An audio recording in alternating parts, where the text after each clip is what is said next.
kita tak dapat apa-apa dari kekuasaan. Jangan sampai kita menjadi minoritas di tengah mayoritas.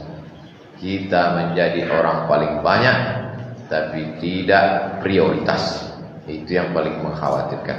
Nauzubillah.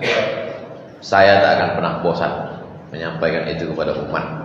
Tidak hanya sekedar ceramah, tapi saya bersikap. Banyak orang takut bersikap. Ustadz milik semua umat, Ustadz milik semua jamaah. Kalau Ustadz berpihak kepada PAS nomor 3, berarti Ustadz sudah mengelompokkan diri. Ya, saya mesti berpihak. Saya mesti menunjukkan warna saya mesti menunjukkan kepada jamaah yang selama ini kukatakan mesti pemimpin peduli kepada masjid, mesti pemimpin yang peduli kepada zakat, mesti pemimpin yang peduli kepada orang miskin. Maka kutunjukkan keberpihakan. Inilah orangnya. Mau jamaah itu mengikut, alhamdulillah. Tak mau dia ikut, menjadi sedikit jamaah, lebih bagus. Di akhirat tak banyak tanggung jawab di hadapan Allah SWT. Makin banyak jamaah itu bukan makin ringan beban kita. Makin banyak pengikut kita, makin banyak pula tanggung jawab di hadapan Allah SWT. Saya bertanggung jawab terhadap segala keputusan saya, segala ucapan saya, segala tindak tanduk saya. Bisa saya klarifikasi, bisa saya jelaskan, termasuklah pilihan-pilihan politik saya. Demikian. Assalamualaikum warahmatullahi wabarakatuh.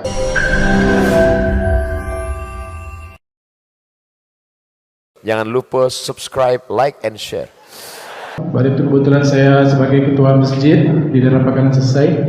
Ini waktu itu pernah kita undang Ustadz, dan saya himbau kepada jamaah dan masyarakat sekitar untuk hadir. Tetapi ada beberapa masyarakat yang tidak mau hadir dengan alasan ini membawa Ustadz untuk ceramah dalam ranah politik. Artinya ada beberapa masyarakat yang tidak setuju hal seperti ini. Lalu waktu itu saya jawab, kalau seandainya calon ini membawa artis dari ibu kota, apakah Bapak datang? Katakanlah artis dangdut. Saya rasa pasti masyarakat akan berbondong-bondong untuk datang menghadiri artis ini tadi. Nah, ini mungkin yang sedikit menjadi apa bagi saya mungkin. Kenapa masyarakat ini pada saat yang berbau agama ini sepertinya hal-hal yang sangat tabu di dalam berpolitik.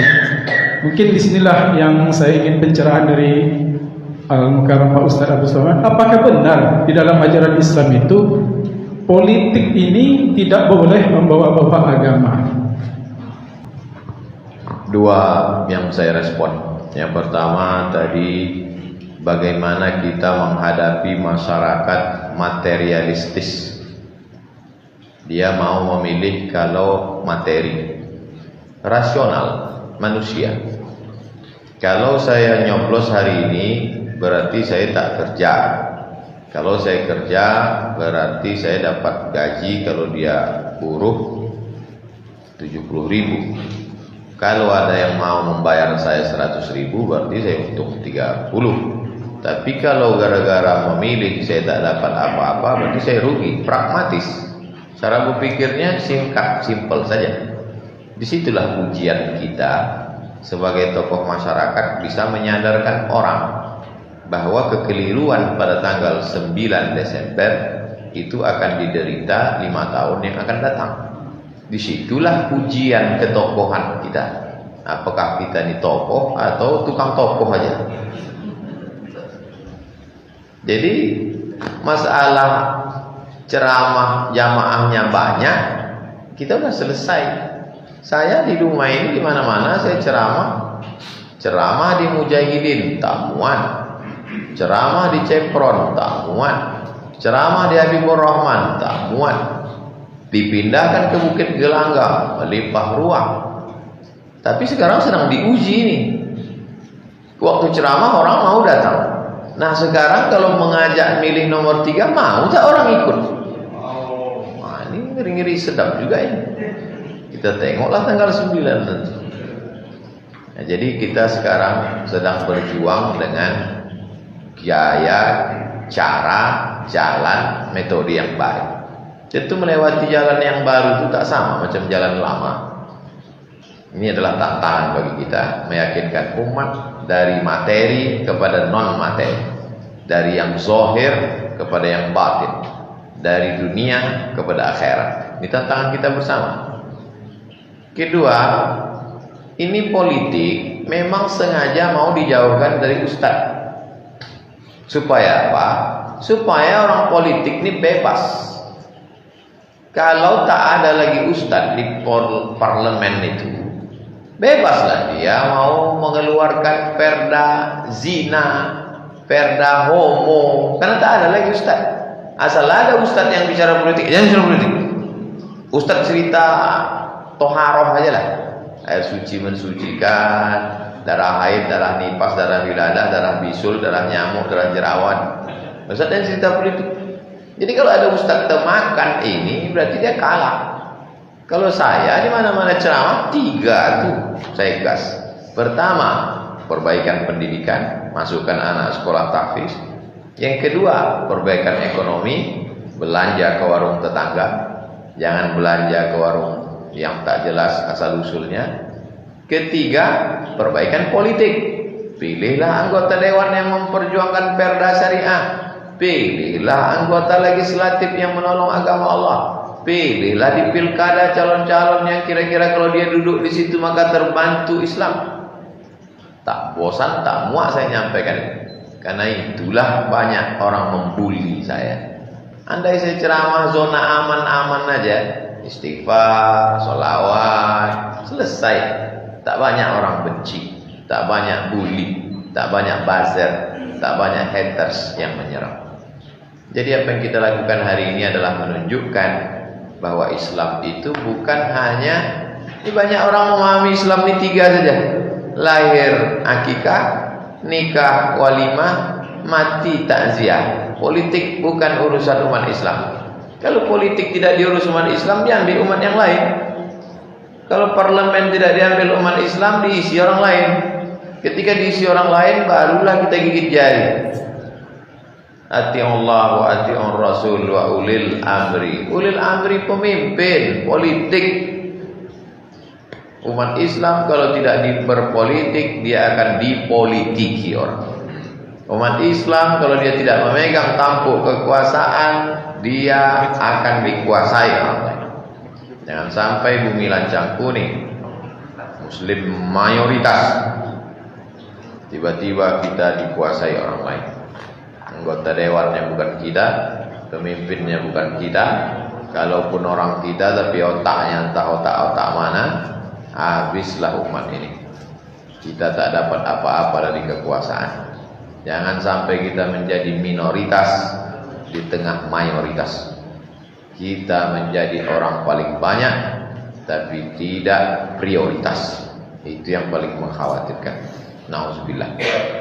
Saya tak akan pernah bosan menyampaikan itu kepada umat. Tidak hanya sekedar ceramah, tapi saya bersikap. Banyak orang takut bersikap. Ustadz milik semua umat, Ustadz milik semua jamaah. Kalau Ustadz berpihak kepada PAS nomor 3, berarti Ustadz sudah mengelompokkan diri.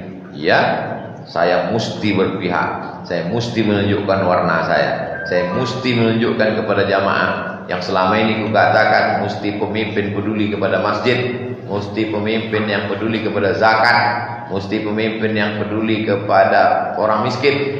Maka kutunjukkan keberpihakan. Inilah orangnya. Mau jamaah itu mengikut, alhamdulillah. Tak mau dia ikut, menjadi sedikit jamaah, lebih bagus. Di akhirat tak banyak tanggung jawab di hadapan Allah SWT. Makin banyak jamaah itu bukan makin ringan beban kita. Makin banyak pengikut kita, makin banyak pula tanggung jawab di hadapan Allah SWT. Saya bertanggung jawab terhadap segala keputusan saya, segala ucapan saya, segala tindak tanduk saya. Bisa saya klarifikasi, bisa saya jelaskan, termasuklah pilihan-pilihan politik saya. Demikian. Assalamualaikum warahmatullahi wabarakatuh. Kami ahli Umar Tanjung, pengurus Masjid Nurul Falah, Jalan Nambah Gang nomor 2. InsyaAllah apa yang disampaikan Pak Ustaz Somad tadi, sebagai pengurus kami akan berusaha merangkul semua jemaah kita untuk mendukung Pak Faisal. Pertanyaan saya yang kedua ini khusus untuk Pak Buas nih. Saya sungguh-sungguh tercengang dan merasa bagaimana ya? Kami lihat selama ini di Facebook ataupun di YouTube tuh, Pak Ustadz ini luar biasa, melebihi yang seperti selebritas tuh Pak ya. Itu setelah jumpa dengan orangnya, kami merasa, kok Pak Ustadz setenang ini ikut bisa rendah hati seperti ini? Apa syaratnya Pak Ustadz? Sekian, terima kasih.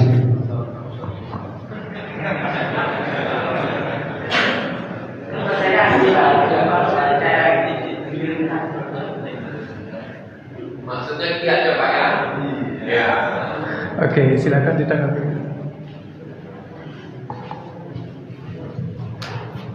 Saya balik dari Kairo tahun 2002 Pak Tanjung. Balik dari Kairo 2002, pesawat saya itu Kairo Bangkok. Di Bangkok saya tidur 6 jam, habis itu Kuala Lumpur. Dari Kuala Lumpur saya ke Malaka naik bis. Dari Malaka saya naik Indomal menyeberang ke Dumai. Saya tidak pulang disambut dengan marhaban, dengan karpet merah. Saya berangkat ke Mesir, berangkat sendiri, balik ke kampung pun balik sendiri. Saya tidak dikirim oleh Pemda, saya tidak dikasih duit oleh lembaga manapun. Mungkin itulah yang membuat, andailah dulu saya diberangkatkan Pemda, pulang disambut Pemda, mungkin lubang hidung saya sudah sebesar terowongan Mina. Balik ke kampung saya, ke kebun sawit, orang tua punya, memupuk sawit, ikut memanen, mengutip rondo. Lalu kemudian kata mendiang Ngoma, ini kau kan S2, pergilah kau ke Pekanbaru mengajar-ngajar. Ada tes dosen, ikut saya tes. Pengajar saya di kampus YIN. Subuh saya ngisi pengajian di Masjid Akramunas Undri. Banyak lagi tiangnya dari orangnya Pak Tanjung. Saya bukan orang yang disanjung-sanjung, yang dimulia-muliakan orang. Ceramah saya di salah satu kantor dinas di Pekanbaru. Duduk saya di samping. Begini kaki pejabat itu ke muka saya. Sampai sekarang ingat. Saya tak dendam, ingat aja. Inilah kakinya ke muka saya.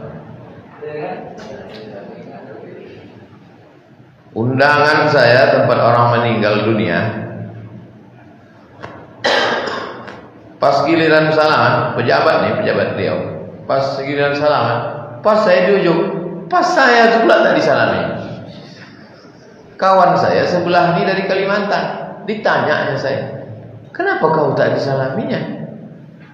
Kan malu kita, kawan kita dari Kalimantan datang, pas di muka dia pula kita tadi. Kata saya, mungkin dia udah tua tak ingatnya saya. Jadi saya bukan orang yang dielu-elukan, orang yang dibangga-banggakan.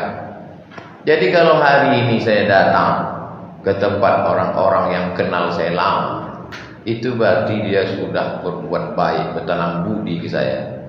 Saya antaranya Haji Faisal. Saya datang kemari ini, belum lagi orang kenal saya. Saya datang ke rumah ini, tak ada orang rumah ini mau mendengar pengajian saya. Sampailah akhirnya penuh mungkin gelanggang. Makanya ketika orang rumah ini, tolonglah Ustaz dukung Haji Faisal, tolonglah buatkan video. Saya bilang kalian tak kenal sama saya. Nanti, tengok nanti. Nanti kita buat dukungan yang pasti. Jadi saya bukan anak pejabat, saya bukan anak ulama, saya tidak dimulia-muliakan orang. Kebetulan saya ceramah saya direkam, diusir di beberapa tempat, viral. Itulah cuma Pak Tanjung, tak ada kelebihan apa-apa. Jadi kalau Pak Tanjung bertanya, apalah, tak ada apa-apa Pak Tanjung. kita berbuat. Saya memahami posisi yang ada sekarang ini viral kata orang, bagaimana memviralkan orang-orang baik. Makanya kalau ada sekolah yang perlu dipiralkan, saya viralkan pakai endorse. Ada oma-oma membuat keripik, tolonglah Ustaz jualkan keripik ini, belilah keripik ini, hubungi nomor berikut ini. Nah, ada orang bangun pesantren, tak ada orang mau mendaftarkan anaknya, saya endorse. Ada orang mau jadi wali kota, minta endorse, saya endorse. Sudah saya endorse, tak jadi juga, tak salah saya lagi. Salah pengurus masjid. Kenapa tak dikuncinya jamaah? Kenapa sampai kebobolan dia jamaah itu berpindah ke lain hati? Inilah yang kita lakukan sekarang. Mudah-mudahan yang saya lakukan, yang Pak Tanjung lakukan, yang Haji Faisal, Pak Amris lakukan, semuanya mencari ridho Allah Subhanahu wa taala. Terima kasih. Assalamualaikum warahmatullahi wabarakatuh. Pertama pertanyaan saya pada Pak Ustadz adalah yang kita ketahui sekarang banyak terjadi mungkin penghinaan terhadap ulama, mungkin fitnah-fitnah terhadap ulama gitu. Nah, di sini saya tanyakan bagaimana kiranya sebagai pemimpin, insya Allah Pak Faisal menjadi wali kota nanti, bagaimana agar penghinaan atau fitnah terhadap ulama ini tidak terjadi di kota Dumai gitu. Yang seperti kita tahu, mungkin di Dumai masih aman dari hal-hal seperti itu gitu. Nah, pertanyaan saya pada Bapak Ustadz, bagaimana cara meyakinkan kepada pemimpin nanti atau pada Pak Faisal sebagai wali kota nanti agar tidak terjadi fitnah terhadap ulama, khususnya di kota Dumai, dan kita tidak mengesampingkan agama yang lain, kita tetap menghormati agama-agama lain serta tokoh-tokoh agama lainnya. Pimpinan tertinggi ulil amri di kota Dumai dalam aspek politik adalah wali kota, wakil wali kota. Polisinya Kapolresta, tentaranya Dandim, Kodim, Dandim.